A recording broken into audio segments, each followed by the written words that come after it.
उसका पति क्या, उसने एक मुसलमान व्यक्ति को अपने पास रख लिया जिसका नाम है पप्पे पठान। और इन दोनों ने मिलके जो मेरा किराए वाला कमरा था उसका किराया देना बंद किया और धीरे धीरे करके एक नहीं दो नहीं, उस जगह पे जितने मेरे कमरे थे, मेरे घर के जितने कमरे थे, उनके सबके ताले तोड़ लिए। और उसमें हेलो गाइस, तो गाइस सम्राट भाई को लेकर के बड़ी खबर आ रही कि उनको जान से मारने की धमकी दी जा रही है। जी हां दोस्तों, सम्राट भाई ने ट्विटर पर वीडियो अपलोड किया जहां पर ये बताया कि उन्होंने अपने घर के किसी रूम को रेंट पे दिया था, जहां पर अभी मुस्लिम लोगों ने कब्जा कर लिया है और उनके और भी रूम थे जिनके ताले तोड़ करके मुस्लिम लोगों ने वहां पर भी रहना शुरू कर दिया है और रेंट वगैरह भी नहीं दे रहे हैं। और इसके बारे में सम्राट भाई ने पुलिस में भी कंप्लेंट कराई है, लेकिन वहां पर इनके ऊपर कोई कार्रवाई नहीं हो रही है और अभी वो लोग सम्राट भाई की फैमिली को, सम्राट भाई को जान से मारने की धमकी दे रहे हैं। तो पूरा क्या मैटर है, चलिए मैं आप लोग को मैं सम्राट भाई की वो वीडियो दिखाता हूं जहां पे आपको पता चल जाएगा कि आखिर मैटर स्टार्ट कैसे हुआ और क्या पूरा मैटर है। नमस्ते, मेरा नाम है सम्राट गौर और आप लोगों ने कभी ना कभी मुझे किसी न किसी वीडियो में देखा होगा। आज एक व्यक्तिगत समस्या के लिए मैं इस वीडियो को बना रहा हूँ। मेरे घर में एक महिला रहती थी जिसका नाम था सुरेखा पाल। उसके पति को उसने किसी कारण में किसी केस वगैरह में फंसाया और उसके बाद वो पति उसका जो है वो ये शहर छोड़ के चला गया। जैसे उसका पति गया, उसने एक मुसलमान व्यक्ति को अपने पास रख लिया जिसका नाम है पप्पे पठान। और इन दोनों ने मिलके जो मेरा किराए वाला कमरा था उसका किराया देना बंद किया और धीरे धीरे करके एक नहीं दो नहीं, उस जगह पे जितने मेरे कमरे थे, मेरे घर के जितने कमरे थे, उनके सबके ताले तोड़ लिए और उसमें रहना शुरू कर दिया। 2017 में पुलिस अधीक्षक को मेरे द्वारा आवेदन दिया गया, कोई कार्रवाई नहीं हुई। उसके बाद जब इसने अभी थोड़े दिन पहले एक और ताला तोड़ा तो मैं गया यहाँ पे लोकल थाने में, मैंने कंप्लेंट करी एंड अभी तक वहाँ से कोई कार्रवाई नहीं हुई।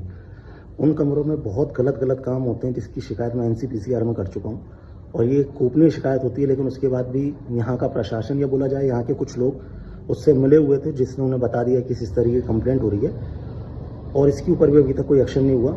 मैं प्रियंक भाई को रिक्वेस्ट करूँगा, अगर आप इस वीडियो को देख रहे हैं, कि प्लीज़ आप इसके ऊपर भी एक्शन लीजिए। उस महिला द्वारा कंटिन्यू मुझे धमकी दी जाती थी कि तुझे इस केस में फंसा दूंगी, उस केस में फंसा दूंगी, जिन सबके डॉक्यूमेंट्स है मेरे पास। मैं ऑन पेपर लिख के दे के आ चुका हूँ थाने में, लेकिन उसके बाद भी कोई कार्रवाई नहीं हुई। और हिंदू समाज का जो मानसिक खतना हो चुका है वो आज मेरे साथ खड़ा नहीं है किसी भी तरीके से। कल रात को उस महिला द्वारा मुझे थ्रेट दिए जाते हैं कि तुझे और तेरे बाप को और तेरी माँ को सबको मैं मार, मतलब लिटरली डेथ थ्रेट दिए जाते हैं। तेरे बाप को तो ऐसे केस में फंसाऊंगी कि जीवन भर जमानत नहीं होगी, मेरे पैर चाटोगे। उसके द्वारा और उसके मुसलमान तथाकथित पति द्वारा इस तरीके की धमकियां दी जाती हैं। मैंने आवेदन में क्लियर कट लिख के दिया था कि ये लोग गुंडे हैं, मुझे परेशान कर रहे हैं, कोई कार्रवाई नहीं। जिनसे बात कर रहा हूँ वो ये कह रहे हैं चुनाव का टाइम है, अभी हम हेल्प नहीं कर पाएंगे। मुझे नहीं पता दोस्तों कितने लंबे टाइम तक मैं ये बोल पाऊंगा, नहीं बोल पाऊंगा, कौन सा केस मेरे ऊपर लग जाएगा, मैं कब जेल चला जाऊँगा, आई डोंट नो। हाथ जोड़ के विनती है मेरे पूरे हिंदू समाज से कि आज मुझे आप लोगों की ज़रूरत है। मुझे, मेरे परिवार को, किसी को भी कुछ भी होता है तो उसके जिम्मेदार ये दो लोग होंगे, दैट्स इट। कहीं से भी आप देख रहे हो देखिए, प्लीज़ मेरी हेल्प कीजिए। मैं परेशान हो चुका हूँ और नो डाउट मेरे पास कोई ऑप्शन नहीं है। इस महिला द्वारा क्लियर कट धमकी दी जाती है, मैं उसके ऑफिस जाऊँगी, कपड़े मतलब एग्जैक्ट जो महिला वाले थ्रेट होते हैं उसमें मैं फंस रहा हूँ। और इस महिला क्या बताऊँ मैं आपको, ठीक है। इसके अलावा इस महिला द्वारा मेरे लोकल MLA को गाली दी जाती है क्योंकि उन्होंने मेरी हेल्प करने की कोशिश की थी। उन लोगों को गाली दी जाती है जो मेरी हेल्प करने की कोशिश कर रहे हैं। कुछ हमारे हिंदू समाज के लोग जिनका मानसिक खतना हो चुका है, आज वो उसके साथ खड़े होकर मुझे ये समझा रहे हैं कि अपने घर को छोड़ दो।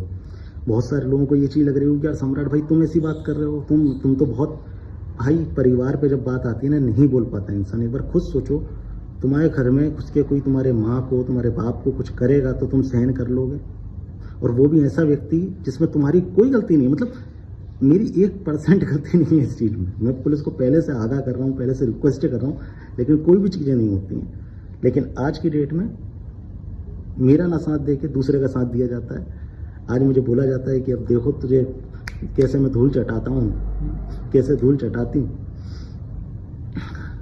हंसी आ रही होगी आपको भी सुन के और लग रहा होगा कि यार बताओ ऐसा हो सकता है क्या, लेकिन ऐसा हो रहा है।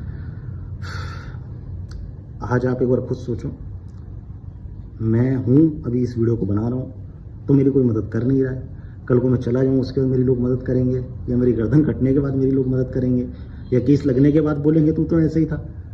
तब अगर कोई हेल्प करने आएगा तो मैं क्या कर सकता हूँ, आप बताइए। हाथ जोड़ के विनती है, जितना ज़्यादा हो सके बोलिए। और अभी मैं ये नहीं कहूँगा किसी को कि इधर आइए मेरी मदद कीजिए, नहीं, आपकी फिजिकल मुझे ज़रूरत नहीं है। बस प्रशासन तक ये बात पहुँचाइए कि भाई कोई व्यक्ति है, विक्टिम है, समुदाय विशेष के द्वारा टारगेट किया जा रहा है, उसकी मदद कीजिए। इतनी आप विनती कर सकते हैं तो प्लीज़ कीजिए, इसके अलावा मुझे और कुछ नहीं चाहिए। और जितने भी लीडर्स हैं जिनसे मैंने बात की और जिन्होंने रिस्पॉन्ड नहीं किया, thank you so much, thank you so much, बहुत बहुत धन्यवाद आपका भी। लग रहा होगा लोगों को विक्टिम खेल रहा हूँ, ये कर रहा हूँ, वो कर रहा हूँ, लेकिन आज फैमिली पे बात आई ना दोस्त, परिवार पे बात आती है तो आदमी कुछ नहीं कर पाता, बहुत कमज़ोर हो जाता है।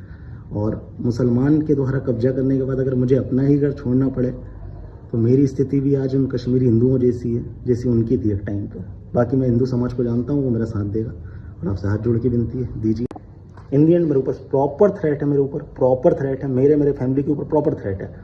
मेरे पास सारे डॉक्यूमेंट्स हैं जो मैंने पहले एप्लीकेशन दी हैं, अभी दी हैं कुछ दिनों पहले, ये कल दिए, सारे डॉक्यूमेंट्स हैं मेरे पास और वो मैं दिखाने के लिए भी तैयार हूँ। हाथ जोड़ के विनती है मोहन यादव जी से, वीडी शर्मा जी से, श्री शिवराज सिंह जी से और पुलिस प्रशासन से। सबसे पहले तो मेरे परिवार को सिक्योरिटी मुहैया कराई जाए। मैं नहीं चाहता कि उनके साथ कुछ गलत हो जाए। सबसे पहले आप इतना कीजिए, मुझे मेरी जान की कोई फिक्र नहीं है, लेकिन मेरे परिवार को सिक्योरिटी दीजिए। और दूसरी बात, न्याय करने की कोशिश कीजिए, क्योंकि आज मैं फंसा हूँ, कल और फंसेंगे, दैट्स इट। और मेरी स्थिति आज की डेट में कश्मीरी हिंदू जैसी है जिसको उसके ही घर से निकालने की कोशिश की जा रही है, उसके ही घर में कब्जा करके मुसलमानों द्वारा। और मुसलमानों से ज़्यादा तो उन जय चंदों पे हंसी आती है। मतलब आप समझिए, जो महिला मुझे कह रही है वो हिंदू है ये जय चंदों पे और हंसी आती है। खैर, आप आई होप सो ये वीडियो आप तक पहुंच रही होगी, प्लीज़ इतनी ज़रूर मदद करें मेरी। तो यहाँ पर दोस्तों सम्राट भाई ने इस पूरे मैटर में, इस पूरे मामले में सभी लोगों से मदद मांगी कि उनकी मदद करो, उनके इस वीडियो को शेयर करो ताकि सभी लोग इसके बारे में जानकारी हो कि आखिर उनके साथ में क्या हो रहा है। बाकी दोस्तों इस मैटर पर आप लोग का क्या रिएक्शन है, आप लोग इस बारे में क्या कहना चाहोगे, आप लोग आपकी राय हमें कमेंट में जरूर बताइएगा।